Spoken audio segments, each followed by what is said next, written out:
কি, মিলাদ শব্দের ব্যাখ্যামূলক অর্থ কি?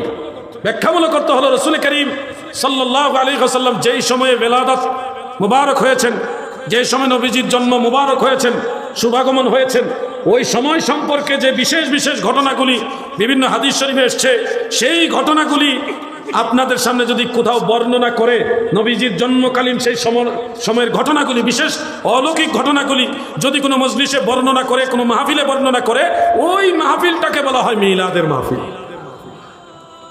আর পৃথিবীর সমস্ত ইমামরা একমত। আমি কয়েকজনের নাম বলি, আমার জানা মতো 140 জন ইমাম আছে। ইমাম বুখারীর জমানা থেকে 1200 হিজরি পর্যন্ত 140 জন ইমাম যারা মিলাদের উপরে কিতাব লিখে গেছেন। মারহাবা বলেন। আমাদের অনেক ভাইরা বলেন 604 হিজরিতে মিলাদ আবিষ্কার হয়েছে। ভাই আমার, আপনাকে আরো স্টাডি করতে হবে। 604 হিজরিতে ইরবিলের বাদশা বা আরবিল শহরের বাদশা, আরবিলটা হলো ইরাকের মুসুলে পড়েছে, আমি ওখানে গিয়ে আসছি, সময় পাইছি, সুযোগ পাইছি, যাওয়াতে আর মিস নাই। যাদের মাধ্যমে গেছি তারা তার ওখানে নিবেন, আমি নিজের খরচে চলে গেছি। $500 লাগছে, একটা গাড়ি ভাড়া করছি, $500 ভাড়া করিয়া ওইখানে আমি আলাদা করে গেছি আমার সাথে আরেকজন সাথে নিয়ে মুসুলে। সেখানে আমি গেছি আরবিল শহরে। সেখানে নবী হযরত ইউনূস আলাইহিস সালামের মাজার আছে এবং হযরত শীস আলাইহিস সালামের মাজার, যেই নদীতে, যেই বড় নদী একটা, ওখানে যে মাছে খেয়ে ফেলছিল ইউনূস নবীকে, ওই নদীও দেখে আসছি আলহামদুলিল্লাহ।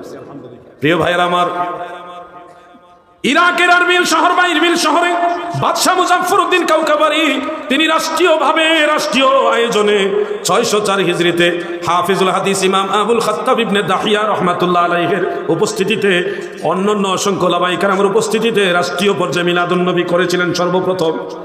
কিন্তু এর আগেও মিলাদ ছিল ভাই আমার, রাষ্ট্রীয় পর্যায়ে এমন ভাবে মিলাদের আগে ছিল না। রাষ্ট্রীয় পর্যায়ে সর্বপ্রথম শুরু হয়েছে 604 হিজরিতে। এর পূর্বেও মিলাদ ছিল, তার প্রমাণ এমনিতে বোঝা যায়। ইমাম বুখারী রাহমাতুল্লাহ আলাইহি যেই সময় জন্ম হয় নাই, ওই সময়ও মিলাদের পক্ষে কিতাব ছিল।